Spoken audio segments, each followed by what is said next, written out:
San समाज के हरियाणा प्रदेश में 2.5 से 3% आबादी है और सैन समाज चाहता है कि 2 टिकटें हमें राष्ट्रीय स्तर की पार्टियां दें और उस जो पार्टी टिकट देने का काम करेगी उसके लिए सैन समाज उस पार्टी का प्रचार करने का काम करेगा और जिस व्यक्ति को टिकट मिलेगी उसको जितवाने का काम करेगा ही करेगा। सैन समाज यही चाहता है कि हमें हर हालात में विधानसभा में अपने लिए प्रतिनिधित्व चाहिए। नमस्कार, मैं हूं प्रमोद और आप देखना शुरू कर चुके हैं दी सड़कनामा.com। इस वक्त मैं मौजूद हूं हांसी में और आज यहां पर सैन समाज की ओर से शिविर है, चिंतन शिविर है, वो आयोजित किया जा रहा है राजनीतिक भागीदारी और सामाजिक उत्थान को लेकर के। हमारे साथ इस वक्त हरियाणा केश कला बोर्ड के पूर्व चेयरमैन है योगी नाई। और जैसे कि आप सब लोग जानते हैं कि हाल ही में विधानसभा चुनाव है वो संपन्न होने हैं। इसको लेकर के सैन समाज की भागीदारी खास करके राजनीति में किस तरह से हो उसको लेकर के आज पूरे प्रदेश भर के सैन समाज के जो प्रबुद्ध जन है वो आज हांसी में जुट रहे हैं। सर, क्या कुछ कहना चाहेंगे? जिस तरह से विधानसभा चुनाव भी हैं और जो है आज शिविर है, प्रदेश स्तरीय चिंतन शिविर है वो आयोजित किया जा रहा है, क्या कुछ कहेंगे? सबसे पहले तो मैं सड़कनामा के सभी दर्शकों को नमस्कार करता हूं और जैसा कि आपने बताया ये मंथन शिविर है और सैन समाज का, मैं आपके चैनल के माध्यम से बताना चाहता हूं कि आज तक प्रदेश में जब से गठन हुआ है 1148 लगभग एमएलए बने हैं। उनमें से BCA के जो अति पिछड़ा वर्ग जिसमें सैन समाज भी आता है उसके केवल 30 एमएलए बने हैं आज तक 1148 में से। ये तो हमारा प्रतिशत भागीदारी का है, वो भी समस्त अति पिछड़ा वर्ग का। इसके अलावा लोकसभा का सांसद तो कोई बना ही नहीं है और इसमें से भी 30 में से भी सैन समाज का कोई प्रतिनिधित्व नहीं रहा है। तो आज इन्हीं बातों को लेके पूरा प्रदेश का सैन समाज आज मंथन शिविर ये आयोजित किया जा रहा है और उसमें यही है कि भी समाज को राजनीतिक भागीदारी कैसे मिले, किस प्रकार से हम अपनी एकता बनाते हुए और जो पार्टियां इनको महत्व देगी उसके प्रति ये किस प्रकार से कैंपेनिंग करें, किस प्रकार से रणनीति बनाएं और आने वाले जैसा कि आपने बताया विधानसभा चुनाव में अभी 2-3 महीने हैं, तो 2-3 महीने में किस किस प्रकार की रणनीति होगी, कैसे कैसे कार्यक्रम चलेंगे, ब्लॉक स्तर से लेके जिला स्तर से लेके लोकसभा स्तर तक ये कार्यक्रम चलेंगे। और जो विभिन्न पार्टियों के जो मुखिया हैं, चाहे वो अलग अलग जो पॉलिटिकल पार्टियाँ हैं, नेशनल पार्टियों के जो प्रभारी हैं, उनसे भी आज ये एक निर्णय लिया जाएगा कि भाई उनको पार्टी के जो लोग ये निर्णय लेंगे कि किस किस डेट में किन किन लोगों से मिलना है ताकि हमारे समाज की भागीदारी हो सके। तो इसमें जिस तरह से हरियाणा में 90 विधानसभा की सीटें हैं तो उसको लेकर के जिस तरह से आपने कहा कि BC की भागीदारी है, हालांकि सरकार ये दावे करती है, चाहे बीजेपी की सरकार की बात करें चाहे कांग्रेस की बात करें, कि बैकवर्ड को आरक्षण दिया गया है, बैकवर्ड की भागीदारी है वो बढ़ाई गई है।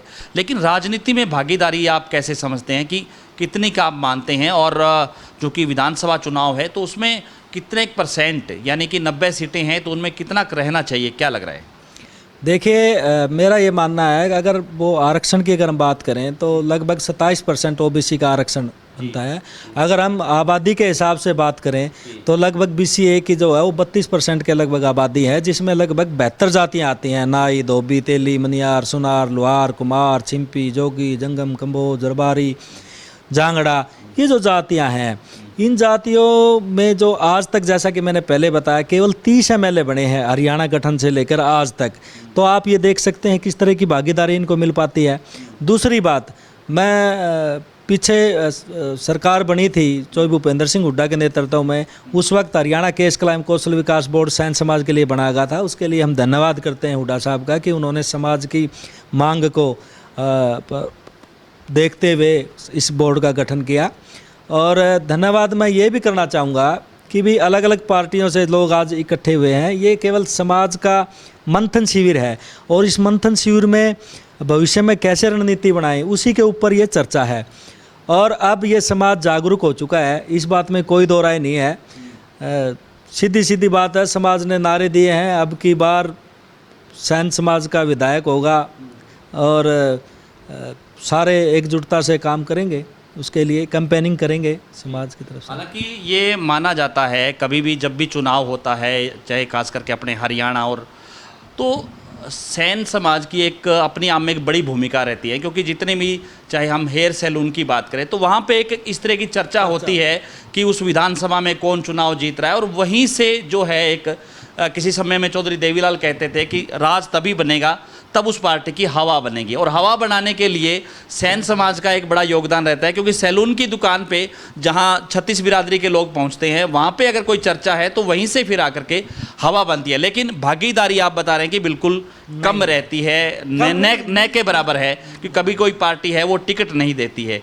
तो इसको लेकर के भी अब राजनीतिक पार्टियों से आप आग्रह करेंगे कि टिकट दें, या उसके बाद जब कोई पार्टी टिकट देती है फिर उसको लेकर के सैन समाज का रुख है वो क्या रहेगा? उसका यही तो कह रहा ना कि सैन समाज उस पार्टी के लिए, जो पार्टी टिकट देगी, पूर्ण तन मन धन और कैंपेनिंग का काम करेगा। सैलून में कैंपेनिंग काम करेगा, जो गांव में जो लोग हैं अलग अलग जो काम करते हैं वो भी अपना कैंपेनिंग का काम करेंगे, और ये पहली बार मौका मिलेगा। और मुझे विश्वास है पूरा कि ये सैन समाज की जो लगभग हरियाणा की बात करें तो 2.5 से 3% आबादी है, तो कम से कम 2-3 टिकटें तो बनती हैं सैन समाज की। एक बात मैं और कहना चाहता हूँ कि कई बार राजनीतिक पार्टियां हैं, जो भी राजनीतिक पार्टियां हैं वो ये कह देते हैं कि भाई आपकी सैन समाज की कितनी वोट हैं। मैं कहना चाहता हूँ कि वो ओबीसी की तब क्यों नहीं काउंट करते? जब किसी चीज़ के लिए हम कानून बनाते तो कहते हैं BCA के लिए हमने ये कर दिया, BCB के लिए हमने ये कर दिया, तो BCA की गिनती करें, न कि केवल एक समाज की। दूसरी बात मैं और कहना चाहता हूँ, जब 14 वोटों वाले विधायक बन सकते हैं, मैं हांसी की बात करूं तो हांसी में यहाँ श्रीमती रेणुका बिश्नोई जी विधायक बनी, बिश्नोई समाज की तो 14 वोट थी, वो कैसे बन गई विधायक? तो मेरा कहने का जो भाव है वो अब ये सैन समाज जाग चुका है, और सैन समाज का वैसे भी जो एक मिलनसार जो स्वभाव है, सैन समाज का जोड़ने का जो स्वभाव है, हर किसी के साथ में जो कनेक्ट होने का स्वभाव है, और समाज ने हमेशा से ये आगे बढ़ाने का काम किया है। तो मुझे लगता है कि अब की बार जो सैन समाज ये संकल्प करेगा आज इस शिविर में, वो सारा निर्णय लेके उठेगा।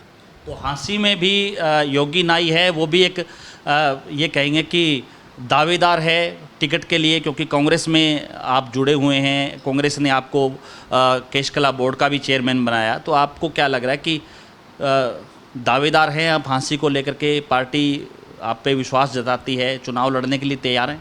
बिल्कुल तैयार हैं। हमने 25 साल से मैं कांग्रेस पार्टी का एक कार्यकर्ता के रूप में काम कर रहा हूं, और मुझे पीछे जब हरियाणा प्रदेश का केशकला एवं कौशल विकास बोर्ड बनाया गया, वो पहला चेयरमैन मेरे को बनाया गया, मैं उसके लिए भी धन्यवाद करता हूं।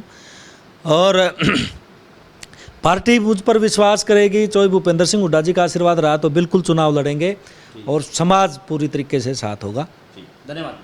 हमारे साथ जुड़े योगी नाई हरियाणा केशकला एवं कौशल बोर्ड के जो पूर्व चेयरमैन रहे हैं, और आज बड़ा चिंतन मंथन शिविर है वो हांसी में आयोजित किया जा रहा है, जिसमें राजनीति और सामाजिक उत्थान को लेकर के किस तरह की भूमिका है वो सैन समाज निभाएगा, उसको लेकर के आज विस्तार से पूरे प्रदेश भर के जो प्रबुद्ध जन हैं सैन समाज के, वो हांसी में एकजुट हो रहे हैं। क्या कुछ निर्णय लेते हैं, क्या कुछ प्रस्ताव पारित होते हैं, वो भी हम आपको लगातार दिखाते रहेंगे। बहुत बहुत शुक्रिया।